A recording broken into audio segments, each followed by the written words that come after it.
Hello and welcome back to the Follow Your Spark podcast. I am so excited to be here today with Jonathan Posner.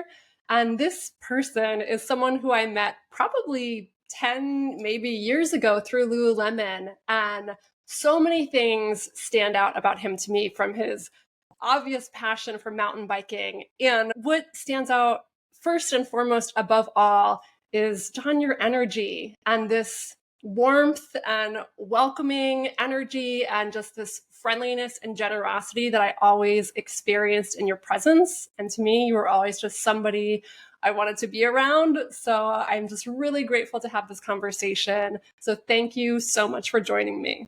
It's a privilege and a pleasure. I'm excited to see where this takes us. Thank you. Nice. And I won't share all of your history because I'm going to let you dive into that a little bit more and to share with you guys a little bit more about who is sitting across the screen from me. Jonathan is an award-winning mountain biker with over 30 years of experience, and he is currently the co-director of the Maryland Scholastic Cycling League, which is an organization dedicated to offering a fun, safe, high-quality mountain biking program for students in grades 6 through 12, and they are really dedicated to providing high-quality experiential education through mountain biking, which sounds so fun and so awesome. And I cannot wait to hear more about it. Yeah, it really is the most fun job on the planet, I would argue. We use bicycles as the main tool for doing character development and mentorship with the middle and high school kids. Wow. We like to be the entry point for families to discovering mountain biking, and along with it, an appreciation for so much more. Well, we're definitely going to talk more about that. And I would love to hear too, even when it's called the Follow Your Spark podcast, I would love to know, when you hear that phrase, what comes up for you? What do you think about when you hear that? Oh boy. I think about listening and being attentive to your gut, to your hunches, listening to your inner voice when you hear it, because there's so much going on. The noise is really challenging these days, but maintaining that attentiveness to your inner self and listening when you feel a call or hear a call. And I think also along with it, there's an element of risk. I mean, when you think about sparks, some sparks start fires, some sparks hit the ground and go out, but you don't know if you don't follow it, and you have to follow it. Yeah, there's an element of taking the chance about following a spark. And I think that is a source of kind of excitement. And we all have a problem with the unknown. It's the unknown, but sort of being comfortable, being uncomfortable, if that makes sense. Yeah, that's an ingredient that you need, I think. I love that. And I'm curious if you can share some pivotal, maybe tipping point moments where you took that risk or took that chance and it really made a huge difference and contributed to bringing you where you are today. If you can share a little bit of that story. Well, gosh, the easiest story to share certainly is the journey that has brought me to my current role with this Maryland NICA program.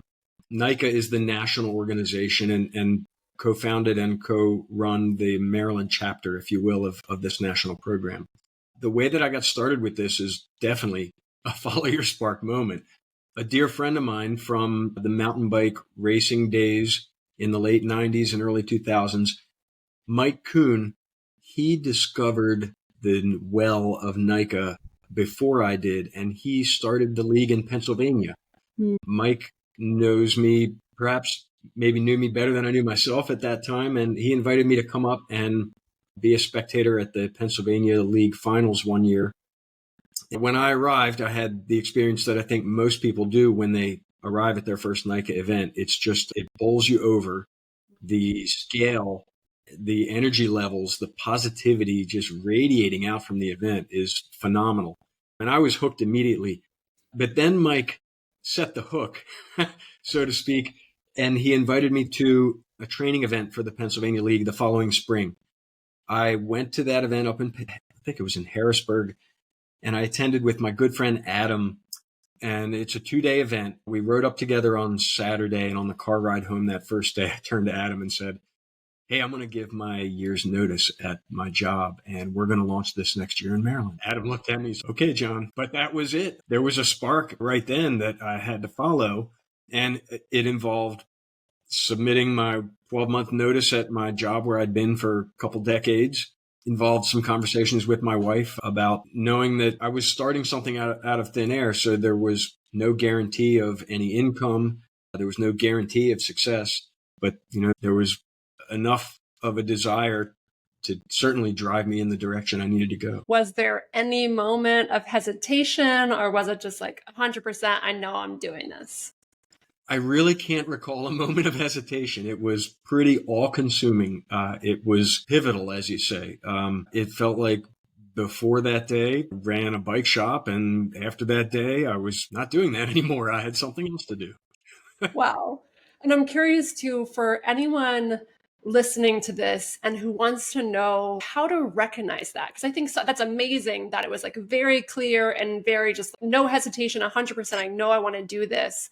And I feel like oftentimes I hear people struggle with, they have a desire or they have a pull, but they're not quite sure. Is there anything that helped you feel convicted or clear in that decision? Or how did you know, wow, this really resonates with me? What was the telltale sign for you? I think you have to be ready for something. And I don't know exactly how you can be certain of your readiness, but in some ways, reflecting back, I had been in my role at this shop for some time, and I didn't feel like I was looking for anything else. I was certainly very happy. I loved going to work every day, loved the people that I worked with and interacted with. But at the same time, there was an opportunity for something that was brand new, huge learning opportunity, very fresh. Just the attraction of that was part of the certainty that I mentioned before. Change can be scary and people resist it often. But in this circumstance, it was just beckoning so brightly. And yeah. Yeah. So it sounds like there was just something that was this deep resonance and this light that was pulling you forward, this freshness, this attraction. And I would love to hear more about what the pull was. Was it about like the type of work? Was it about the impact? Was it about just it resonated with all of your passions? Like what made it such a good fit for you? It was very much about the impact. It was about scaling what I was doing. In a shop, you get to share your passion for riding a bike with customers one at a time. But this was going to be an opportunity to scale that and impact hundreds of families, thousands of families with my love for riding bikes. I believe pretty strongly in the bicycle, and I think this stems from a lifetime spent doing that and kind of preaching that gospel and seeing this as an opportunity to take that even further. So it sounds like the impact was a big driving factor. Remind me, how many years have you been in this role now, or how long have you been in this role? Sure. It was 2016 that I was invited to the finals at that Pennsylvania League season. So 2017 was when I left my job at the bike shop, and we submitted our bid for the Maryland League, which is basically like submitting a business plan. We submitted our proposal the fall of 2017 and had our first season in the next year, 2018. Wow. So this is my 7th year as the league director for Maryland. Yeah. So speaking of impact, in the 7 years that you've been in this role, what have you seen? What have you noticed? What has the impact been of this work? Oh, there's no way that we could cover that in the podcast. It's so broad. The impact, things that have surprised me, things that I've learned about this impact are that it goes way beyond on the trail. Like we hear impact at home, in the classroom, social life. We hear about adult volunteers who are coach mentors in the league, and they're involved as mentors to the student athletes, but they themselves are realizing huge benefits from the program and the values that we preach and the approaches that we take. So it's life-changing for so many people in so many different ways that it's difficult to try and summarize the impact. But overall, I can just truly say it's all positive. Physical, mental, spiritual, all positive benefits for people that are touched by this. Yeah. So it sounds like at the beginning, you knew there was a possibility of impact and you had no idea what was going to unfold or how people were going to grow or what was going to happen. You just felt connected to that possibility. Not to get too preachy here, as a lifelong mountain bike rider, bicycle rider, member of the bicycle community, which is such a many-layered thing by itself, knowing what the bicycle did for me, for my life, the friends and comfort that it has brought me, the balm and salve that it's needed to be at times, it saved my life. Yeah.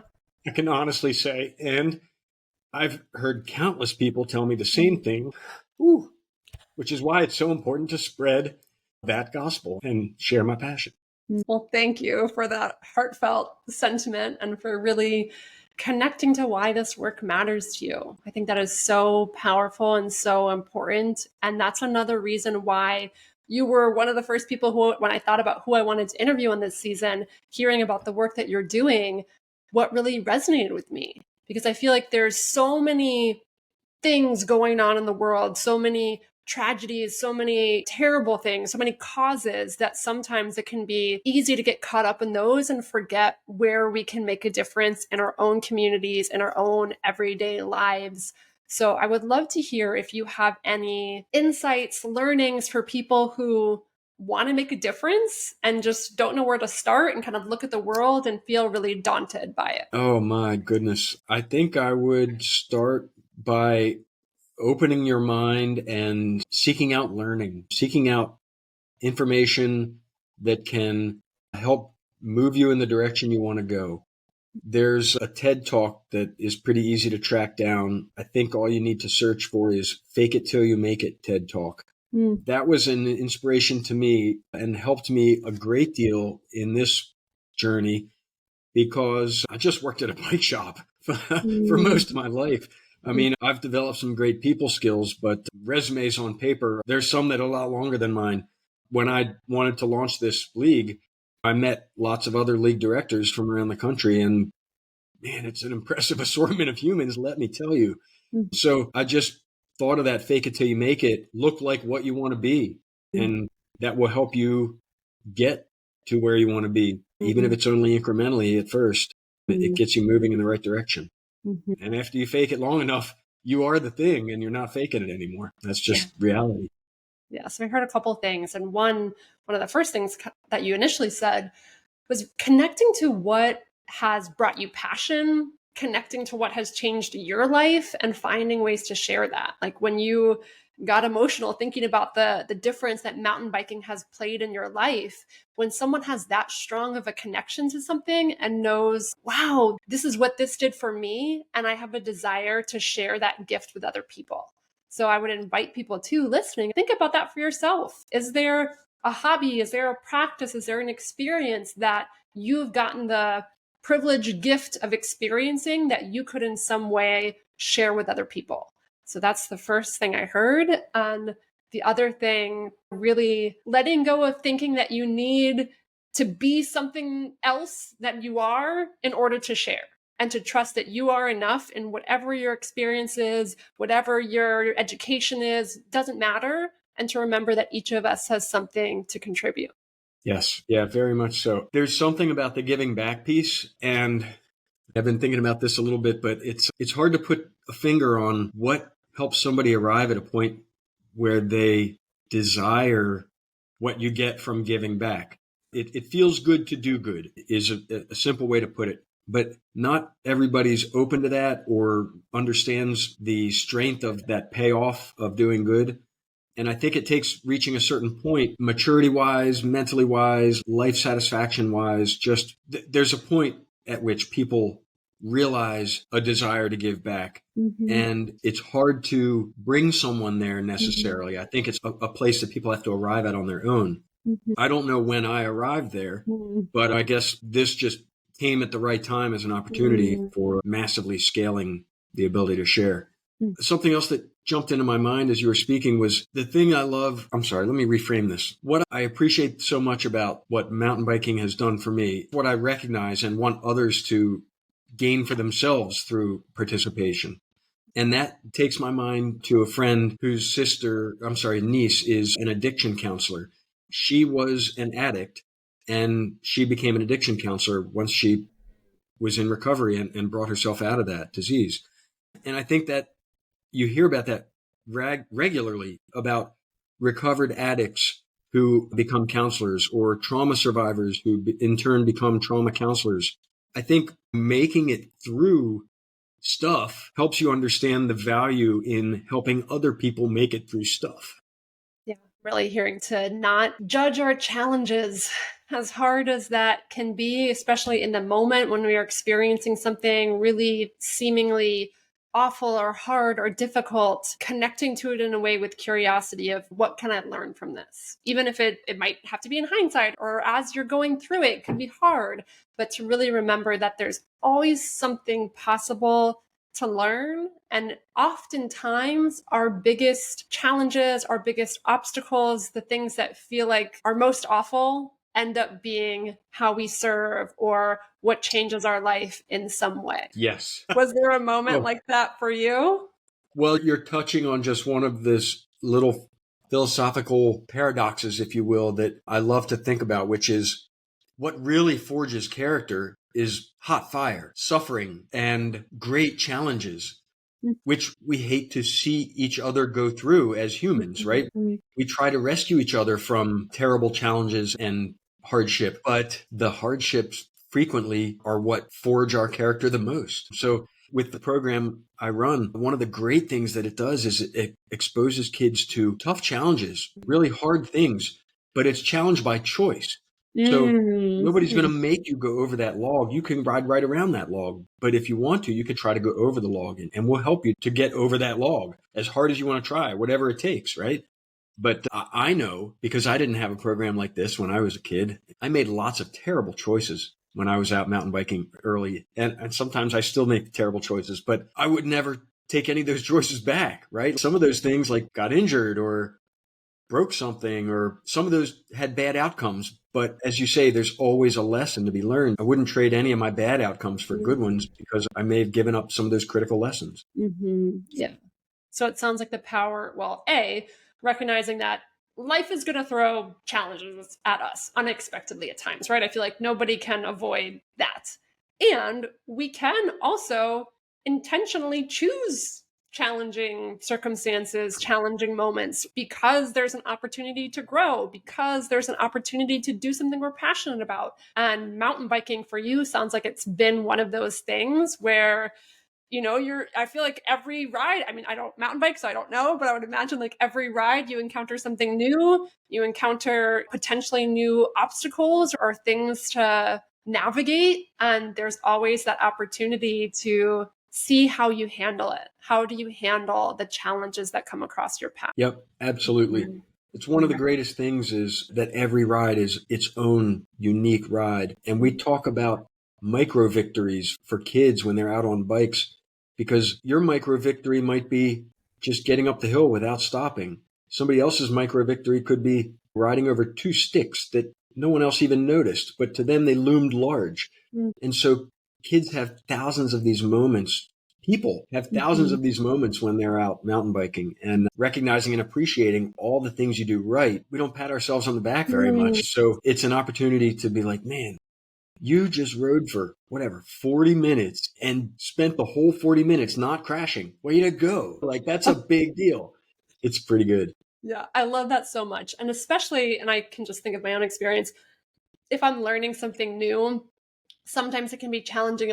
Like this is really hard, or something came up, versus even just acknowledging yourself for being willing to get on a bike for the first time or do whatever you're doing for the first time is huge. And we can be so critical of ourselves as human beings, and to look at yourself with that celebration, that gratitude, that acknowledgement, like that's an opportunity for growth just by doing that. Of, like you said, like acknowledging those micro victories. So I love that so much. Yeah. And I know, sorry, go ahead.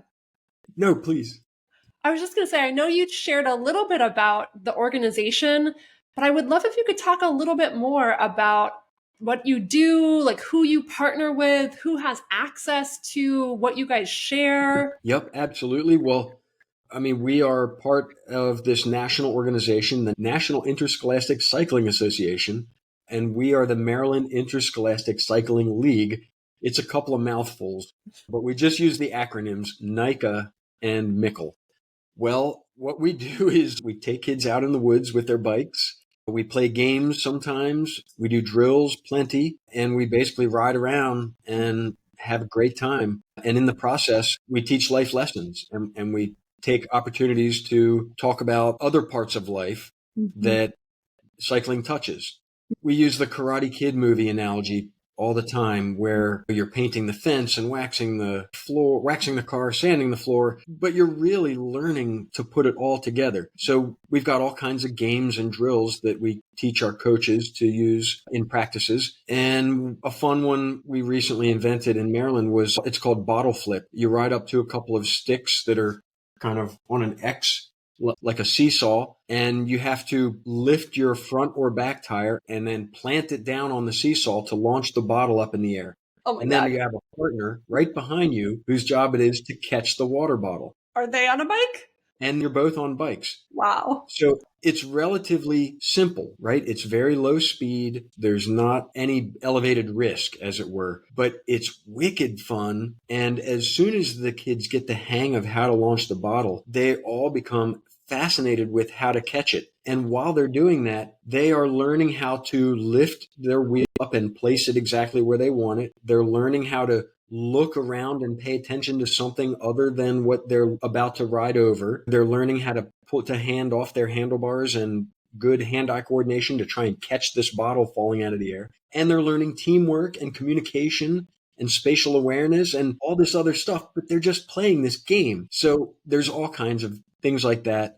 And then the other thing we do with the challenges in the races is we put on these events in the fall where everybody's invited to race. Racing is not required, but we find that it's like the tournament in the Karate Kid movie, right? They get to put everything together. And the races are also a huge social event because we're bringing all of the state, all of these kids from across the state together to ride together. Many times we see unbelievable acts of sportsmanship where kids are letting each other cross the line first for one reason or another, or riding across the line holding hands because they supported each other, helping each other finish their race. But yeah, just the camaraderie and inter-athlete support that happens out there is really amazing. Yeah, I've heard all of that experiential learning that you guys focus on, and that there's so many layers and so many things that are available to learn in something that's a game. And it's just so powerful. I can only imagine getting the opportunity to learn something like that in school and how fun. I want to play that game, whatever. But it's so powerful. And I'm curious too, knowing that any sport costs money, bikes, all these equipments. Are there scholarships, or is there a way that you guys make it accessible to different communities? What's that like? Yes, well, inclusivity is one of the main pillars of NICA, and we are committed to making this league and sport as accessible as possible. There are undeniable costs to riding mountain bikes, such as the mountain bike itself. Mm-hmm. There's one big benefit for me having a couple decades working in the bike retail world, which is I've got a tremendous network of friends all around the state, other bike shops, people that are diehard cyclists for life, and lots of them reach out and say, hey, I'm retiring this bike, or I've got this box of bike parts or this box of old stuff. Are there any kids in need? And so we're able to be matchmakers and get bikes and equipment into many kids' hands so that they can be in the league. There's a cost to being in the league. If you signed up for any sport or any program, there's almost always a cost to it. We're not any different in that way. And we started a scholarship fund in our first year. It was seeded by one of my mentors who helped us get the league off the ground, Bob Compton. And that fund still exists and funds several scholarship participants for coaches and student athletes every season. So we do what we can to remove the barriers, and always looking for new partners that we can help bring in because they can help lower the cost for every participant. And we'll put all the information and websites in the show notes so that people can look at and learn more about your organization. And is there anything you need in particular the rest of this year, or what kind of support would be most beneficial to you if people want to get involved? Wow, I've got a huge opportunity to offer connected to our needs. But in our fall season, we run these events. They're all around the state. So wherever somebody might be, if they're in Maryland or a neighboring state, there's probably one of these not too far. And it takes about 100 volunteers to run every one of these events. Our volunteers, I'm going to tell you a very quick story about our volunteers that's kind of funny. One time somebody came up to me and they said, "Don't tell anyone, but I've got the best volunteer spot." I said, "Okay, I won't tell anybody." About 5 minutes later, another volunteer came up to me and said, "Hey, I want this spot again next time, and don't tell anybody else, but this is the best volunteer spot." And that happened another handful of times. So every volunteer at our event thinks that they have the best job on earth. Oh, That's a fun thing to be able to share. wow. But we would love to invite any of your listeners to come just spectate, check out one of these events at our weekend. And if you're inclined, we'd love to have you sign up for a volunteer shift, and we'll put our volunteer sign up link in the show notes. Do volunteers need any experience in mountain biking or anything else? You need absolutely no experience, just a positive attitude and a desire to have a front row seat for changeable, impactful moments. Excellent. So these are like the races that the kids do, or all kinds of events, or? Yep. Yeah, these are the race weekends. And if you can picture about 700 middle and high school students riding their bikes as fast as they can across these mountain bike trails, while at the same time being unbelievably courteous to each other and positive sportsmanship on display, it's a spectacle. Wow. And just everybody's there cheering everybody on. Everyone wants everyone to do their best. There's no cheering for your own team or your own racer or any of that. Wow, that definitely sounds like something to see. I can only imagine. And how cool that everybody who's involved this is the best job. And no matter what you do, it sounds like there's that opportunity for support and contribution in a really positive, incredible environment. So what a gift that you guys have created. Thank you. It'd be great to share.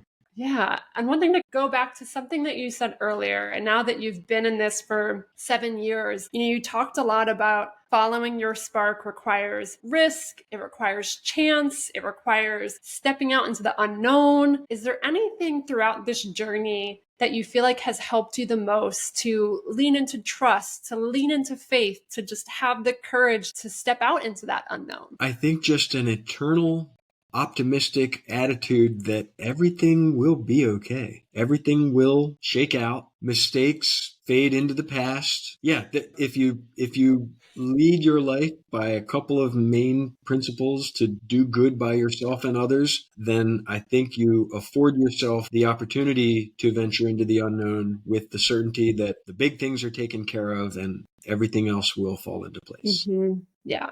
And it sounds like I would imagine too, being able to have that kindness towards yourself and that practice of even the kids of learning to celebrate the micro victories, like focusing on that. And you said letting the mistakes fade into the past and staying connected to the possibility, to your vision, to what matters, and continuing to tell yourself, like, it's going to work out. We'll find our way. Sounds like that was really beneficial in keeping you going and taking this path. Definitely. And understanding everybody's got their off days and it's okay to not be okay some days, and self-talk goes a long way. It can feel a little cheesy, I think. And sometimes people might be resistant because they're like, oh, what good will that do? But I mean, geez, just the breathing and the setup that you did with us before we began recording today, it doesn't take much. My wife found an article that basically presented data to show why a 6-second kiss is required,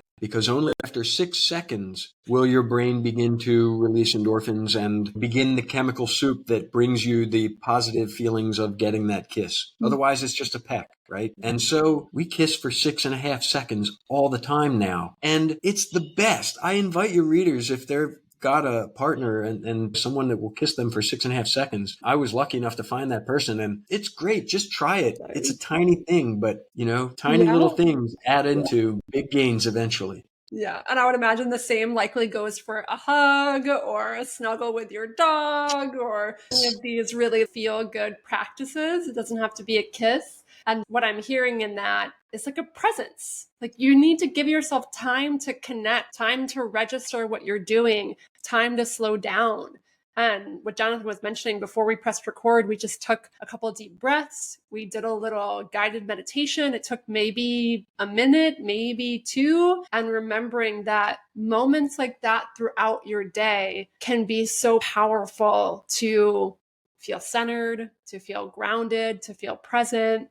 So I love that reminder and call out because, like you said, stepping out into the unknown can feel scary. It can feel jarring to our nervous systems. So to be able to weave in little yet powerful practices like that can make a big difference. And you never know until you try. So kiss or hug someone for 6.5 seconds today and see what happens. I love that so much. So for people listening to this conversation, is there any last piece of advice or something you would most want people to remember from everything that we've talked about today? Well, I don't want to crack open too big of a diversion here, but there's something that comes to mind, and I call it pursuit of my best self. That's what we call it at NICA, but I think it's a practice that a lot of people call by different names.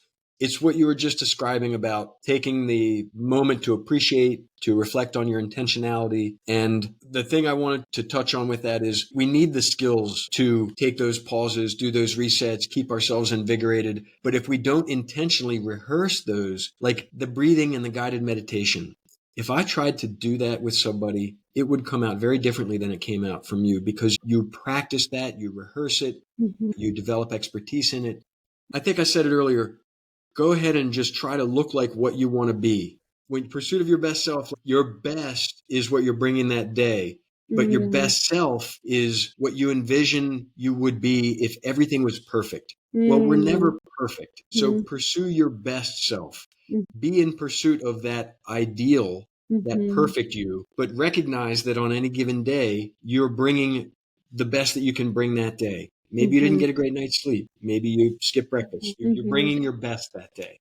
That's pursuit of my best self. Yeah. When you were talking about expertise and practicing something before podcast interviews, before a lot of things, I will practice. This is going to sound, I don't know, it's going to sound however it's going to sound in the shower and just speaking out introductions or thinking through questions. And for me, showers, walking, other activities that can let the mind ease and just do something repetitive or physical helps me visualize and tap into that space where I can rehearse something or practice something or really allow spirit or the universe to support me in that way of seeing myself do whatever that thing is. So I'm curious what you hear in that, or if you have anything like that's helped you step into that person and rehearse and practice who you want to be and how you want to show up. Yeah, I mean, I think it's rehearsing. That's the key. Get into challenging patterns of thought, challenge your own thoughts to reinforce that rehearsal of your convictions, of your values. We use an analogy of first responders. If you want a firefighter to show up and be able to be like really competent at putting out your fire, well, they have to go practice putting fires out all the time. And that's very challenging. It's very hard work doing that practice. But that's why they're really good at it when it happens in real life. So we talk about like conflict, have conversations with people about conflictive subjects so that you can think about it, so that if you get put on the spot with something, you're not like thinking about it for the first time. Or you said earlier, such a true statement that life is going to lob curveballs at us when we least expect it. And when you're faced with a really challenging situation, you want to feel rehearsed and ready to respond. And I believe that part of how you can feel that way is by seeking out challenges to ensure your readiness. Mental readiness sometimes is all it needs to be. But getting into conversations with people about subjects you might not normally talk about will help you to be a better responder in a moment. Yes, I love that. So what I'm hearing, if there was like one thing people were going to take away from this or this conversation, is the power intentionally putting yourself in challenging circumstances and using that as a way to train yourself, to practice what it's like to operate under pressure, to practice what it's like to be uncomfortable. So maybe for some people that might even look like coming to volunteer with you. I know for some people, like they've never met you in person, they don't know anything about you. coming by themselves could be a big deal. Like anything, those micro victories, something uncomfortable and challenging for me could be something completely different that's uncomfortable and challenging for you. So whatever that baby step is, we can practice and build that muscle of trusting ourselves in challenging circumstances. And that's something that we can practice in fun ways so that when the universe throws something that's maybe not so fun, we have that muscle strengthened. Yes. Nailed it. Nailed it. Yes. Beautiful.